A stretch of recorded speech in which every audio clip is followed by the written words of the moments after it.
Care Under Fire by Barry Alexander. Fast jets scream in with cannon and bomb, breaking up the enemy attack. Blast reverberates through my entire being, rendering me deaf and dazed. Beneath my body armour, a film of mud and dust lies gritty against my skin. An explosion rips through the compound, followed by shouts of "Man down!" I've been a spectator in this gallery of hellish images. Now my work begins. I believe the first man is dead. Rolling him to check brings a low animalistic groan. With help from two of his mates, we drag him into cover.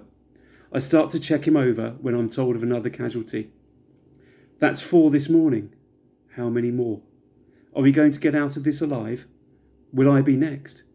Unanswered questions left hanging, pushed to the back of the mind. Get on with the job at hand. The village is shrouded in smoke and fire as the company fights for its life. Surrounded by comrades in this maelstrom of battle, I am alone. Sheltering the lee of a compound wall as if from a mighty storm, ignoring the chaos, I kneel between the two living corpses and start my battle for their lives. Ashen-faced and pallid, if I don't act fast, he will bleed out. Reaching into my mat pocket, I pull out an emergency care bandage. Sweating, shaky hands fumble and slip on the glossy plastic wrapper. Gripping it with my teeth, I rip it open, and the life-saving roll is free. Pressing the right pad against the groin and wrapping it tight, I stem the flow of blood.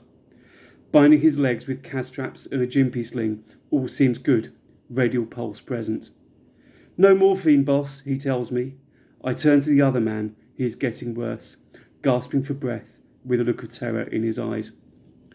Removing his body armour shows the peppering where 1,000 minute metal shards have ripped through flesh and sinew, crushing lung, lacerating vessels. The chest seal will not stick. It slides on a body slick with sweat and blood. I inwardly curse the maker of a device not fit for purpose. Go for a chest drain or leave it. Sitting him upright brings an improvement. Leave it for later. Dress his other wounds. Unwell, but not getting worse. I'm winning my battle. I pause and observe the other. An overheated barrel brings a machine gun to a stop. "Who needs a piss?" the gunner asks. 3 men stand over the barrel. The yellow streams sizzle on the hot metal and vaporise. Stench of urine mingles with hot oil and gun smoke, a sharp tang in the back of the throat.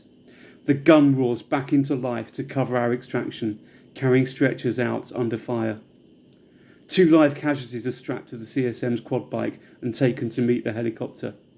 I have earned my pay and return to my role of spectator, the amateur playing soldier.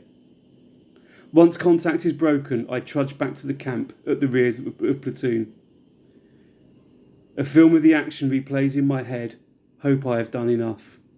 In camp, a debrief, rifle cleaned, medkit replenished, and scoff. Minimising force, can't phone home, even if I could. What would I say? Sleep comes hard, tears are shed, images of the wounded on my mind. A prayer for the boys on patrol tomorrow and the ones that are left behind. This poem was written by me in 2011. It tells the story of an epic contact, a battle in a place called Mazdurak in Afghanistan that was fought 15 years ago today on the 4th of May 2007. 5 men were wounded that day. One of them was one of my medics.